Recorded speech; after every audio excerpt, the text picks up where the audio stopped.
घटनेची माहिती देत असताना आनंद होतो. आनंद या गोष्टीचा होतो की भारतीय महिला कबड्डी संघाची सोनाली विष्णू शिंदे ही आपल्या कोल्हापूर जिल्ह्यातील आपल्या गडिंग्लज तालुक्यातील मागनूर आणि सावंतवाडी या गावची कन्या. त्याबद्दल हे कुटुंब उदरनिर्वाहासाठी मुंबईला गेलं.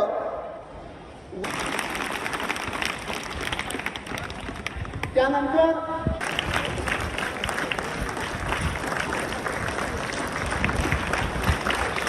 येऊन गेले.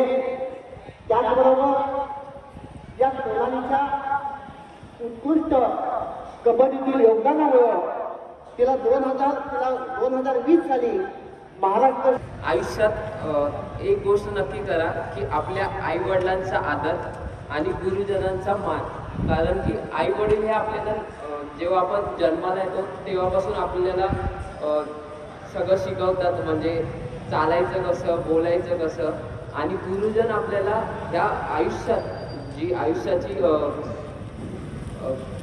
आहे त्यात कसं आपण पुढे कसं जायचं, शिक्षण कसं घ्यायचं, ह्या गोष्टी शिकवतात. तर आणि मी एकच सांगेन की सर्वांनी तरच आपला पूर्ण विकास होतो. आणि मी हेच सांगेन की प्रत्येकाने कोणता ना कोणता खेळ किंवा आपली कोणती म्हणजे प्रत्येकाची काही ना काही हॉबी असते ती जपासा आणि खेळाबरोबर किंवा हॉबीबरोबर आपल्या अभ्यासाकडे पण लक्ष द्या. आणि आपल्या गुरुजनांचा नेहमीच मान ठेवा. बस एवढंच बोलून मी माझे दोन थँक्यू. भारतीय कबड्डी संघाचे कॅप्टन असलेले आणि आपल्या गडिंग्लज तालुक्यामध्ये जन्माला आलेली तिला पण आमंत्रित केले गेलेलं आहे. ती मुंबई या ठिकाणी राहते. तुम्ही बघत आहात, कॅप्टनला बघत आहात.